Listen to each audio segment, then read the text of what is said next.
మన ప్రభువు ప్రియ రక్షకుడు యేసుక్రీస్తు వారి శ్రేష్టమైన నామంలో మీ అందరికీ వందనాలు తెలియపరుస్తున్నాను. ఈరోజు మరి ఒక వీడియోతో మీ ముందుకు రావాలని మనసులో ప్రేరేపించబడి మీ ముందుకి రావడం జరిగింది.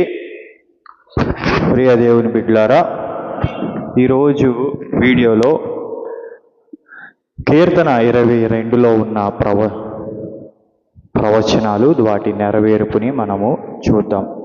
కీర్తన 22 దావీదు మహారాజు కింగ్ డేవిడ్ దావీదు మహారాజు సుమారు 1000 సంవత్సరాలు క్రీస్తు పూర్వము 1000 సంవత్సరాల క్రితం పరిశుద్ధాత్ముడి ప్రేరణతో ఆయన ప్రవచించడం జరిగిందండి. దాని నెరవేర్పు చూద్దాం. అసలు ఈ కీర్తన దేని గురించి ఉంటుంది అని అంటే, ఇది యేసుక్రీస్తు వారి శిలువ గురించి ఉంటుంది. ఈ కీర్తన యేసుక్రీస్తు వారి యొక్క శిలువ గురించి కీర్తన ఉంటుంది. కీర్తన 22:1 నేను చదువుతున్నాను, చూడండి. నా దేవా నా దేవా, నీవు నన్నేలా విడనాడితివి. ఇది కీర్తన 22:1 ఉంటుంది. దీని నెరవేర్పు మనం ఎక్కడ చూస్తామని అంటే, మత్తయి 27:46 ఏలి ఏలి లామా సబ్దకాని అని యేసుక్రీస్తు వారు అంటూ మనం చూస్తాం. చూడండి, యేసుక్రీస్తు వారు సిలువలో పలికిన మాట అది, ఏలి ఏలి లామా సబ్దకాని అనే మాట. చూడండి, ఆ విషయాన్ని మనం ఏం చేయాలి, గమనించాలి. అలాగే కీర్తన 22:27 మనం చూస్తే, నన్ను చూచేవారంతా పెదవులు విరిచి తల ఆడిస్తూ నన్ను అపహసిస్తున్నారు. ఇది కీర్తన 22:7 మనం చూడవచ్చు ఈ మాట. దాని నెరవేర్పు మనం చూస్తే మత్తయి సువార్త 27:39 చూస్తే, ఆ దారిన వెళ్ళిన వారు తలలాడిస్తూ ఆయన్ని దూషించినట్టుగా మనం ఏం చేయవచ్చు, చూడవచ్చు. కాబట్టి ప్రవచనంలో ఏమని రాస్తుంది, ఆయనని అవహేళన చేస్తున్నారు దారిన వెళ్ళిన వారు. అది సిలువలో అది నెరవేర్పు జరిగింది. యేసుక్రీస్తు వారిని సిలువ వేసినప్పుడు అటుగా వెళ్తున్న వాళ్ళు తలలాడిస్తా ఆయన ఏం చేస్తున్నారు, దూషిస్తున్నారు. అలాగే కీర్తన 22:8 ఏమని ఉందనంటే, యెహోవా మీద నీ భారం మోపు, ఆయన వాడిని విడిపిస్తాడేమో అని అన్నారు అని రాస్తుంది కీర్తన 22:8. అది దాని నెరవేర్పు మనం మత్తయి 27:43 మనం చూస్తే, అక్కడ కొంతమంది ఏమని అంటున్నారంటే, యేసుక్రీస్తు వారు యెహోవా దేవుని మీద నమ్మకం పెట్టుకున్నాడు కాబట్టి ఆయన ఇవన్నీ విడిపిస్తాడేమో ఈయన్ని అని చెప్పి ఎదురు చూస్తున్నారు. అలాగా ఆ ప్రవచనం నెరవేర్పు మనం ఇక్కడ చూస్తున్నాము. అలాగే కీర్తన 22:14 మనము చూస్తే, యేసుక్రీస్తు వారు గురించి దావీదు మహారాజు క్రీస్తు పూర్వం 1000 సంవత్సరాల క్రితం ఏమని చెప్తున్నాడంటే, నీళ్ళలాగా నేను పోయిపడ్డాను అని మాట వాడతాడు.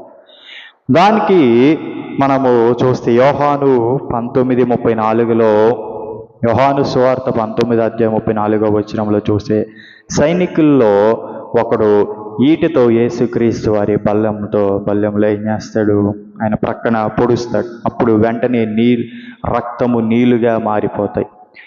చూడండి, ఈ ప్రవచనం ఆ విధంగా ఇక్కడ నెరవేరటం మనం చూస్తాం. అలాగే కీర్తన 22:16 ఏమని రాస్తుందని అంటే, వారు నా చేతులను నా పాదాలను పొడిచి ఉన్నారు అని రాస్తుందండి. చూడండి, అది లూకా సువార్త 24:39 యేసుక్రీస్తు వారు చెప్తాడు, చూడు నా చేతులు నా గాయాలు చూడమని, నా పాదాలు చూడమని చెప్తాడు. అక్కడ మనకు అర్థమవుతున్న విషయం ఏంటంటే, ఆయన గాయాలు చూపిస్తున్నాడు అక్కడ ఆయన. ఆ విధంగా ఆ ప్రవచనం నెరవేర్చింది. అలాగే నా వస్త్రాలు వారు పంచుకుంటున్నారు, నా అంగీల కోసం చీటీలు వేస్తున్నారని కీర్తన 22:18 రాసి ఉంది. దాని నెరవేర్పు మత్తయి 27:35 మనము చూడవచ్చు. ఆయన బట్టల కోసం చీటీ వేసి పంచుకున్నారని రాస్తుందండి.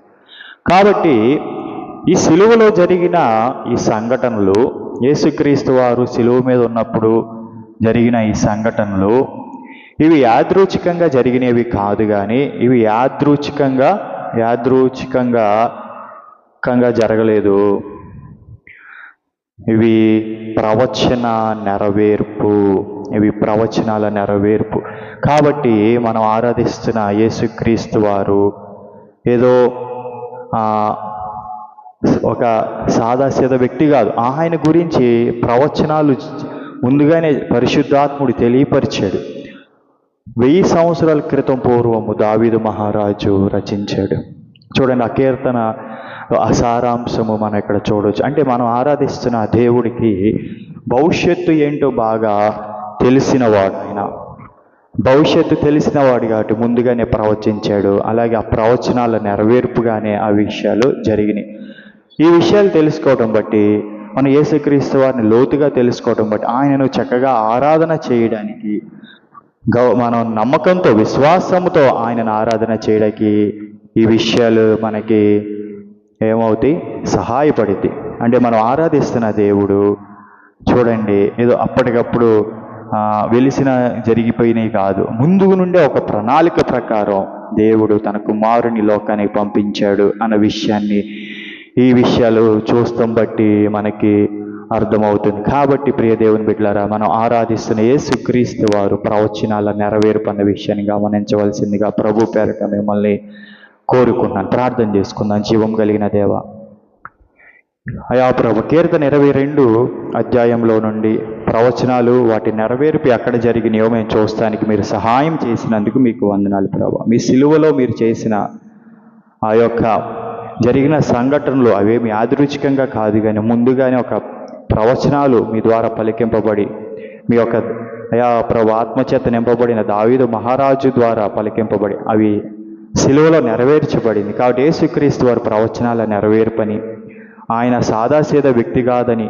దైవ నరుడని విషయాన్ని గమనించడానికి మీరు మాకు సహాయం చేసి మా మనోనేత్రాలు తెరవమని కోరుకుంటూ, సిలువలో ఆయన చేసిన రక్షణ కార్యాన్ని మేము తెలుసుకుని అంగీకరించడానికి సహాయం చేయమని ఈ ప్రార్థన యేసు పరిశుద్ధమైన నామంలో మిక్కిలి వినయంతో అడిగి వేడుకుని పొంది ఉన్నాం తండ్రి. ఆమేన్, ఆమేన్, ఆమేన్. వీక్షించిన మీ అందరికీ ప్రభు పేరిట వందనాలు తెలియపరుస్తున్నాను. Thank you for watching.